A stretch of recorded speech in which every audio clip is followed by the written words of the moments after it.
नमस्कार, मी किरण महाले. सर्वप्रथम आज आदिवासी दिनाच्या सर्व आदिवासी बांधवांना व सर्व समाज बांधवांना जागतिक आदिवासी दिनाच्या खूप खूप शुभेच्छा. तर आदिवासी दिनानिमित्त मी हेच सांगू इच्छितो की या देशाच्या स्वातंत्र्यासाठी आपल्या आदिवासी बांधवांनी पण खूप मोठी कामगिरी केलेली, खूप मोठा लढा दिलेला आहे. तुम्ही जर आपले आदिवासी बांधवांचे उठाव बघाल तर भिल्ल, कोळी, रामोशी तसेच संताळ आदिवासी जे बंगाल प्रांतात त्यांनी मोठा उठाव केला होता. जवळजवळ 60,000 सैन्य घेऊन 60,000 आदिवासी बांधव इंग्रजांच्या विरोधात लढले होते. ही जमीन, ही माती, हे जंगल हे आपले आहेत, ही साहेबांचे नाही आहेत. त्या विरोधात सिद्धू आणि कान्हो यांनी जवळजवळ 60,000 आदिवासी बांधव एकत्र केले होते व इंग्रजांविरोधात लढा दिला होता.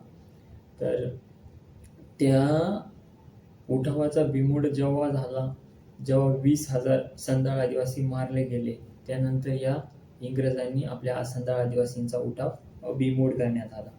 तर मी हेच सांगू इच्छितो की देशाच्या स्वातंत्र्यासाठी आपल्या आदिवासी बांधवांचा खूप मोठा कॉन्ट्रीब्युशन आहे. तसेच या देशाच्या स्वातंत्र्याची कहाणी ही खूप रक्तरंजित आहे. त्यामुळे मी एक सांगू इच्छितो, छोटंसं माझं एक वाक्य आहे.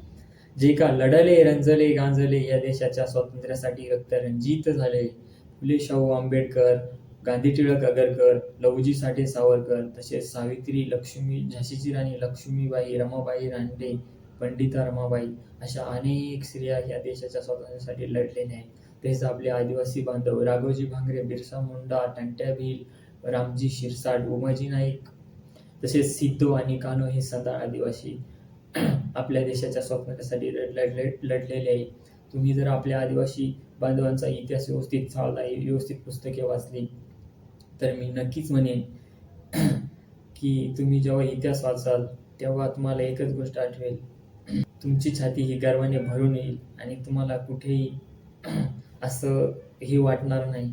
तुम्ही अभिमानाने म्हणाल की मला अभिमान आहे, मला गर्व आहे आदिवासी असण्याचा. तर मी आज हेच सांगू इच्छितो की तुमच्या आमच्यासाठी शिक्षण हे खूप मोठं हे सध्याच्या घडीला जर या जगात, या भारतात जर सर्वात मोठं जर अन्याय, अत्याचार, भ्रष्टाचार व जिथे जिथे विकासाचे घोटाळे होतात तिथे जर लढण्याची जर तुम्हाला ताकद कोणी देऊ शकते तर ती गोष्ट म्हणजे एकच, शिक्षण, शिक्षण आणि शिक्षण. आणि तुम्हाला आम्हाला हक्क, अधिकार, बोलण्याचा अधिकार हे ज्या गोष्टी दिलेल्या आहेत ते म्हणजे संविधान. संविधान पण आपल्या देशाचे खूप मोठी डॉक्टर बाबासाहेब आंबेडकरांनी दिलेले एक अनमोल रत्न आहे. तर मी एकच म्हणेन की शिक्षण घ्या. आपल्या तळागाळातील अजूनही खूप सारे आदिवासी बांधव आहेत जे शिक्षणापासून वंचित राहतात, काही परिस्थितीमुळे राहतात, काही इतर गोष्टींमुळे राहतात. पण मी म्हणेन की कसं करून तुम्ही शिका आणि आपल्या समाजाला पण वरती घेऊन या. जेव्हा तुम्ही शिकाल तेव्हाच आपल्या समाजाचा विकास होईल. एक माणूस जेव्हा शिकतो ना तेव्हा संपूर्ण परिवार, संपूर्ण गाव, संपूर्ण आपल्या समाज बांधवाचा विकास होतो.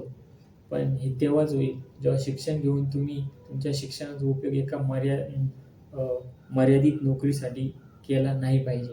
तर तुम्ही नोकरी लागो किंवा ना लागो, शिक्षणाचा उपयोग हा आपल्या पूर्ण आयुष्यात केला पाहिजे. जिथं अन्याय, अत्याचार व भ्रष्टाचाराच्या गोष्टी होईल तिथं तुम्ही ज्या व्यक्तीवर, ज्या इसमावर अन्याय अत्याचार होईल त्याच्या बाजूने उभे राहून आपला आवाज व अन्यायाची हाक ही त्या व्यक्तीच्या बाजूने तुम्ही उभे राहणे आवश्यक आहे. तेव्हाच हे शिक्षणाचं महत्त्व आणि शिक्षणाची ताकद तुम्हाला कळेल.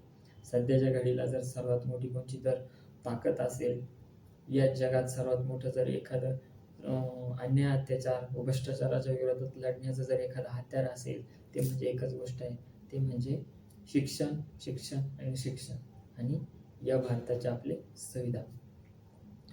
शेवटी मी एकच सांगेन की डॉक्टर बाबासाहेब आंबेडकर म्हटले होते की शिका, संघटित व्हा आणि संघर्ष करा. शिक्षण हे वाघिणीचं दूध आहे, जो कोणी पण पेईल तो वाघासारखा गुरगुरल्याशिवाय राहणार नाही. आणि हीच ताकद देते तुम्हाला शिक्षण.